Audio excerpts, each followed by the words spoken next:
Hey guys, it's John. Welcome back to the next episode of Comic Book Club. I went to my comic shop last night. It's becoming more of a Friday thing, which wasn't how it's always been. Our new comic shop opened in May, and I mostly went on Saturdays, but I guess over the last, I don't know, month and a half, Fridays have become a better time for me. I think it's just more therapeutic after work, maybe.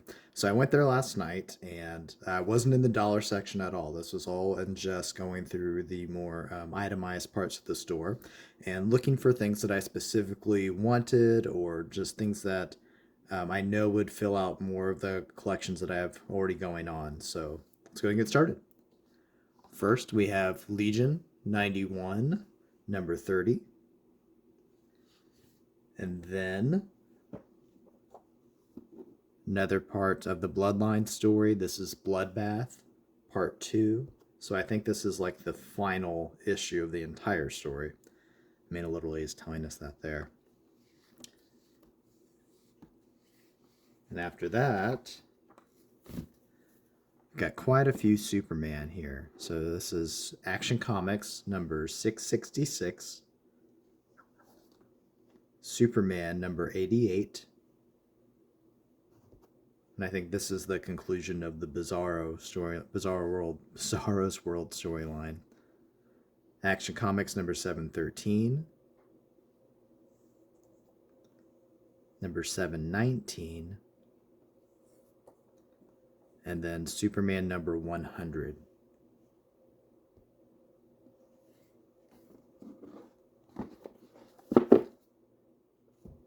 After that, I got another book for the Atlantis Attack storyline.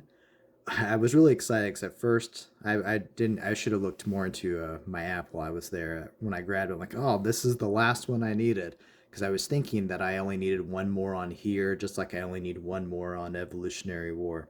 But I still need, I think, four more. But it's another step closer. So this is Atlantis Attacks, the X-Men part of the story. And then the next set is heavily the Avengers and lots of Kang. So we have 768. This was the middle part of I don't know. It's one of my favorite King stories. I can't think what the actual title is. I think they called it, like, one of them's titled The King Dynasty. I think it might even be this one. That, yeah, that has that title.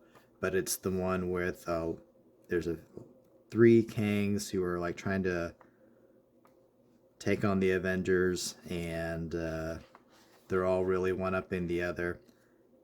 And so this is the second part of that. The Once a Future Kang. That's the storyline.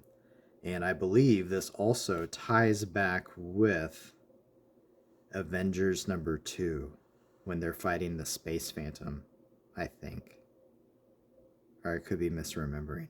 There's another Kang storyline that came out recently that goes back and forth in the past too. So I don't know. It's a Saturday and I'm not all the way there.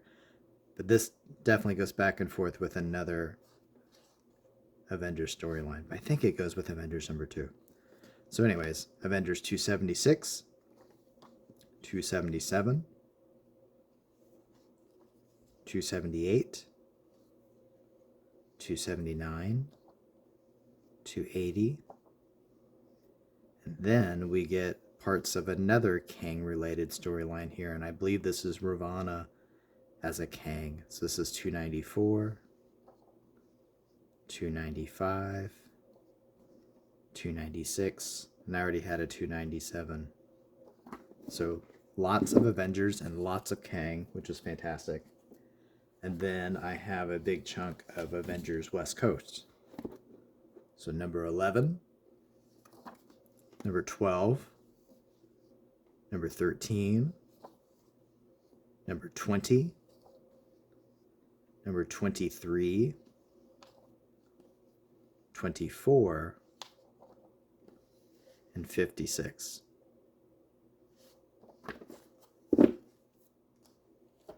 And then the final books here, these are the ones that were actually on my polls for this week. So this is the facsimile of X-Men number 140. and we have Wendigo, and we have Alpha Flight. And then Silverhawks number 9. I still need to get, I think, definitely 7 and 8, maybe number 6 as well. But I'm going to have to get them online so I can catch back up in this room. This has been okay. It hasn't been like what I want from Silverhawks because I love the old cartoon. I think it's great. I know it's kind of corny and weird, but I like the weird world that they created. It works for me. I love noir. I love detective stories.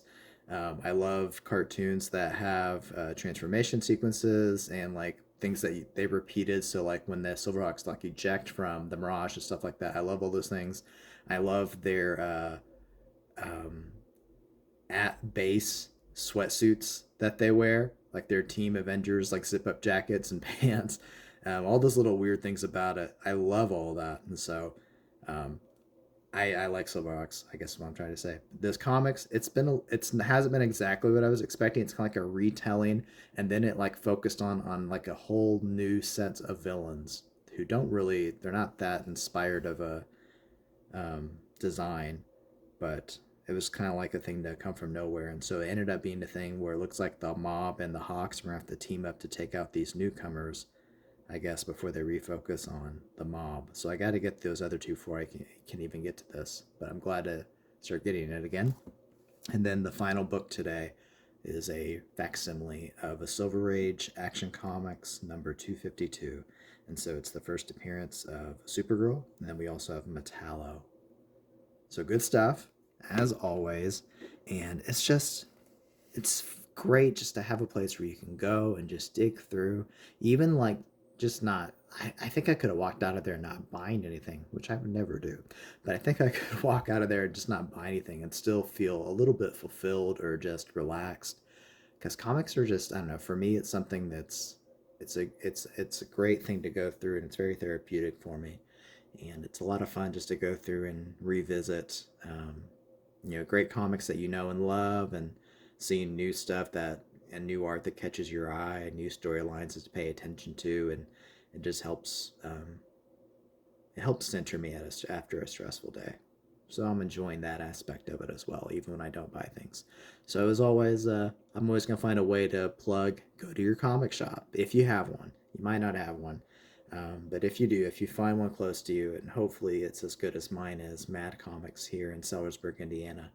I hope you find one that you can go to that just becomes a place for you, a haven for you to go and relax and unwind and forget about a lot of the stuff going on in the world and just find a little bit of peace and fun and enjoyment.